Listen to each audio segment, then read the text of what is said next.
Hello बच्चों, तो चलिए इस प्रश्न को पढ़ते हैं। सिद्ध कीजिए कि चक्रीय समांतर चतुर्भुज आयत होता है। तो यहाँ पर देखो, हमें सिद्ध करके दिखाना है कि चक्रीय समांतर चतुर्भुज है वो आयत होता है। तो प्रश्न में आगे बढ़ने से पहले इस प्रश्न से संबंधित जो मुख्य अवधारणा है उसकी हम चर्चा कर लेते हैं। तो देखो, हम जानते हैं कि चक्रीय चतुर्भुज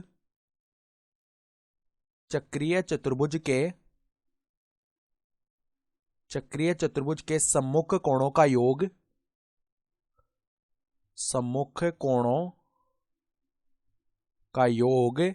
180 डिग्री होता है। ठीक है। तो अब देखो, जो चक्रीय चतुर्भुज है ना, उसके जो चारों शीर्ष होते हैं वो एक वृत्त पर स्थित होते हैं। ठीक है। तो मान लो इस प्रकार का हमारा वृत्त है और यहां पर यह हमारा चक्रीय चतुर्भुज ABCD हो गया। ठीक है।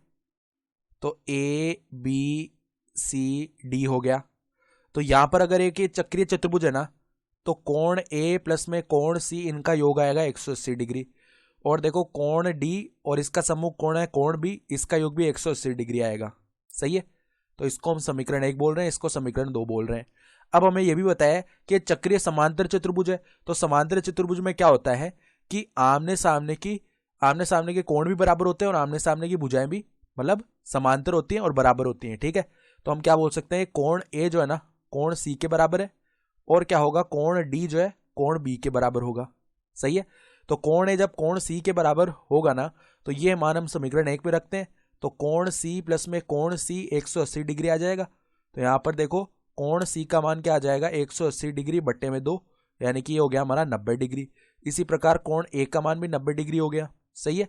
अब देखो, कोण D जो है कोण B के बराबर है। तो कोण B प्लस में कोण B, यहाँ पे हमने कोण D का मान रख दिया कोण B, ये 180 डिग्री के बराबर है। यानी कोण B का मान यहाँ पे 180 डिग्री बट्टे में 2, यानी कि 90 डिग्री आ जाएगा।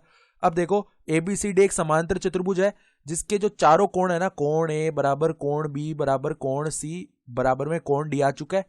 और ये चारों ही कोण किसके बराबर है, 90 डिग्री के बराबर है।